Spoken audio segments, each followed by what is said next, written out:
रहे सदा सिंधु जी छोली, मारवड़न जी मिठड़ी बोली। रहे सदा सिंधु जी छोली, मारवड़न जी मिठड़ी बोली। गली गली ऐं घर घर गूंजन सिंध अमर जा नारा नारा नारा नारा नारा। जिए सिंधु जिए सिंध वारा जिए। गवर्नमेंट मुस्लिम साइंस डिग्री कॉलेज हैदराबाद की जानिब से सिंधी कल्चर डे का इनेकाद किया गया। सिंधी यौम सकाफत में टाउन चेयरमैन मुस्तफ़ा बिलाल शेख ने बतौर मेहमान खुसूसी शिरकत की। मुस्लिम कॉलेज के प्रिंसिपल प्रोफेसर गुलाम मुस्तफ़ा डाहिरी की ज़ेर निगरानी सिंधी कल्चर डे का बाकायदा आगाज़ किया गया, जिसमें तलबा ने सिंधी सकाफती रंगों में टैबलोस पेश करके सिंधी सकाफत को उजागर किया।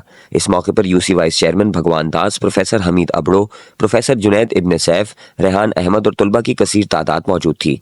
टाउन चेयरमैन मुस्तफ़ा बिलाल ने तकरीब से खिताब में कहा कि तमाम कौमियत के बोलने वाले सिंध धरती में बसते हैं। सूबा सिंध एक गुलदस्ते की मानिंद है, जिसमें सिंधी, मुहाजिर, बलोच, पठान समेत दीगर जुबानें बोलने वाले गुलदस्ते के अलग अलग रंगों के फूल हैं। उन्होंने कहा कि पाकिस्तान को हासिल करने में तमाम कौमों की जद्दोजहद शामिल है और हम सब मिलकर पाकिस्तान बिलखुसूस हैदराबाद को तरक्की व खुशहाली की राह पर गामजन करेंगे।